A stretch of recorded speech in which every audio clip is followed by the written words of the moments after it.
Welcome to ఆర్5 news. Rayachoti నియోజకవర్గ వ్యాప్తంగా రికార్డు స్థాయిలో సీఎంఆర్ఎఫ్ చెక్కులను పంపిణీ చేశామని మంత్రి మండిపల్లి రామప్రసాద్ రెడ్డి తెలిపారు. కూటమి ప్రభుత్వం ద్వారా 55 మంది లబ్ధిదారులకు గాను 55,85,000 సీఎంఆర్ చెక్కులను పేదలకు అందజేశామన్నారు. ప్రభుత్వం అధికారంలోకి వచ్చిన నాటి నుండి గడిచిన 24 నెలలలో 1117 మంది లబ్ధిదారులకు గాను మొత్తం 13,85,00,000 సీఎంఆర్ఎఫ్ చెక్కులను నియోజకవర్గ ప్రజలకు అందజేయడం జరిగిందని, గత ప్రభుత్వంలో 1-2 చెక్కులను పేదలకు అందజేసి పెద్ద ఎత్తున ప్రచారం చేయడం జరిగిందన్నారు. పేదలకు అండగా ఉండే ఏకైక ప్రభుత్వం కూటమి ప్రభుత్వమని, అర్హులైన ప్రతి లబ్ధిదారులు సంబంధిత పత్రాలతో టీడీపీ పార్టీ కార్యాలయంలో నమోదు చేసుకోవాలన్నారు.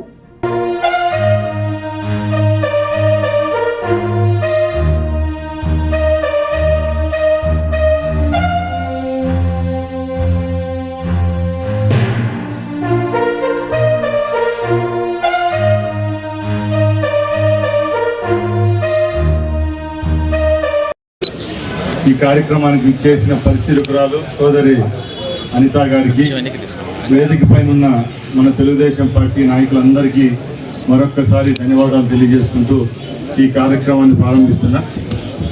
గత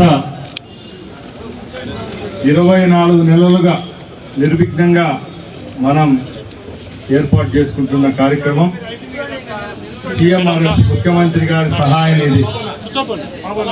ఏదైతే పేద కుటుంబాలకు నేనున్నానంటూ అభయహస్తం ఇస్తూ ప్రతి ఒక్క కుటుంబానికి నా ద్వారా మేలు జరగాలని మంచి ఉద్దేశంతో గౌరవనీయులు ముఖ్యమంత్రి వర్యులు చంద్రబాబు నాయుడు గారు అపన్న హస్తం ఇస్తూ చేపడుతున్న కార్యక్రమం ఈ చీఫ్ మినిస్టర్స్ రిలీఫ్ ఫండ్. ఈ కార్యక్రమాన్ని అందరికంటే రాష్ట్ర వ్యాప్తంగా ఉపయోగించుకుంటున్న నియోజకవర్గం మన నియోజకవర్గం అని చెప్పుకుంటే దానికి చాలా గర్వంగా ఉంది. ఎందుకంటే మనం ఇలాంటి మీటింగ్లు 24 నెలల్లో ఒక 15-16 మీటింగ్లు పెట్టుకొని చెక్కులు పంపిణీ కార్యక్రమం చేపట్టడం జరిగింది.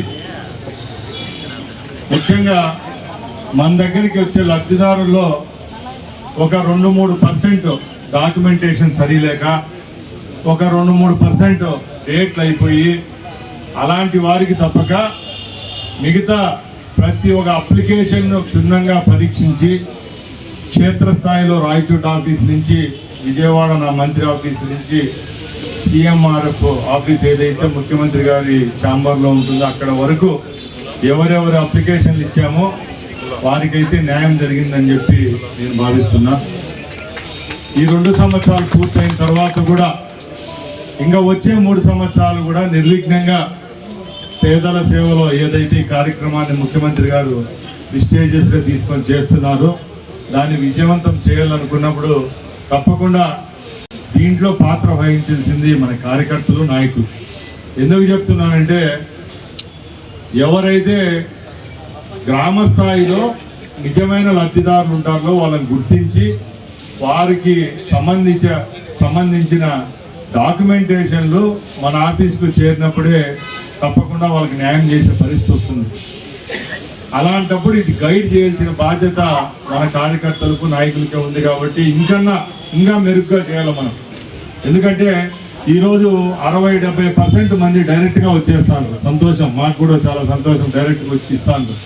బట్ మనం కూడా ఒక పల్లెలోనో ఒక వార్డులోనో మీ ద్వారా వచ్చి ఇస్తే మాకు కూడా సంతోషం.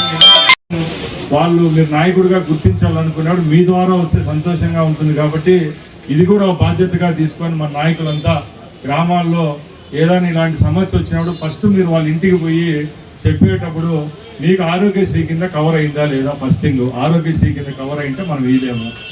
లేకుండా మీరు ప్రైవేట్ హాస్పిటల్లో చికిత్స పొంది మీ బిల్లులు సక్రమంగా ఉంటే మీరు వాళ్ళని పిలుచుకొని వచ్చి మన ఆఫీస్లో ఇచ్చినప్పుడు తప్పకుండా ఆ కుటుంబం అంతా మీ మీద వాళ్ళ ఆశీర్వాదం ఉంటుంది, మీ మీద గుర్తింపు ఉంటుంది. కాబట్టి దయచేసి మన నాయకులంతా ఇది ఒకటి గుర్తించుకోవాలి. ఈ పనికి మాత్రం మీరంతా కంకణం కట్టుకొని ప్రతి ఒక్క గ్రామం నుంచి మీ ద్వారా అప్లికేషన్ నా దగ్గరికి వస్తే చాలా సంతోషిస్తా. కాబట్టి ఇంకా ఈ 3 సంవత్సరాలు మీ ద్వారా ఎక్కువ అప్లికేషన్లు వస్తాయని ఆశిస్తున్నా. కాకుండా ఎవరైతే ముందే సీఎంఆర్ఎఫ్ కింద ఎల్ఓసి సర్టిఫికెట్ కావాలా, ముందే చెక్కు కావాలా, హాస్పిటల్కి ఎల్ఓసి కావాలనుకునే వాళ్ళకి కూడా మీరు వాళ్ళని పిలుచుకొని వచ్చి ఇస్తే 3 రోజుల్లోనే, కేవలం 3 రోజుల్లోనే వర్కింగ్ డేస్ ఉంటే 3 రోజుల్లోనే 10 లక్షలు కూడా ఎల్ఓసి ఇచ్చే ఆస్కారం ఉంది. ఆ ఎల్ఓసికి కావాలన్నట్టు కూడా మన ఆఫీస్ వాళ్ళు చెప్తారు కాబట్టి దానికి సంబంధించిన ఎస్టిమేట్ ఏదైతే హాస్పిటల్లో ఇస్తారో ఎస్టిమేటు, మీ ఆధార్ కార్డు, మిగతా మన రేషన్ కార్డు ఏమేమి డాక్యుమెంట్ ప్రూఫ్లు కావాలో అవి కూడా ఇస్తారు కాబట్టి అది కూడా కార్యక్రమాన్ని మీరు చేపడతారని తెలియజేసుకుంటున్నా. ముఖ్యంగా మన వాళ్ళు ఇక్కడ చెప్తే 1117 అంటే 1117 మందికి 13,80,00,000 అంటే సుమారు 14 కోట్లు.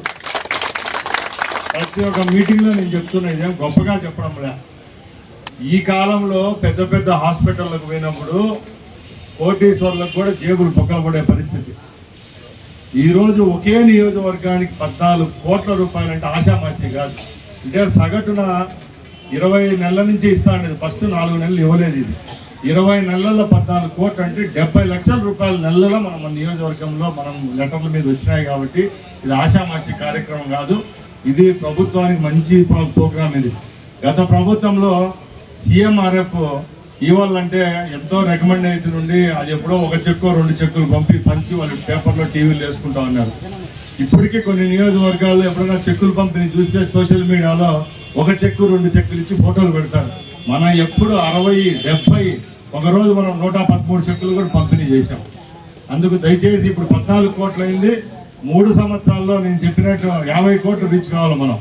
అంటే అందరికీ డబ్బులు రావాలని కాదు, ఈ డబ్బులు అనేది పేదోళ్ళ చేతుల్లో నుంచి పెట్టకూడదు అనేది మన ఉద్దేశం అంతే. ఎందుకంటే మనం పట్టించుకోకపోతే వాళ్ళ బిల్లులు అట్లే పెట్టుకుంటారు, 6 నెలలు అయిపోతుంది, బిల్లులు వ్యాలిడిటీ పోతుంది, డబ్బులు రావు. ఏమున్నా కూడా ఎట్లా మనకు మన గ్రామంలోనో మన వార్డులోనో బాగలేని వాళ్ళ పరిస్థితి తెలుస్తుంది.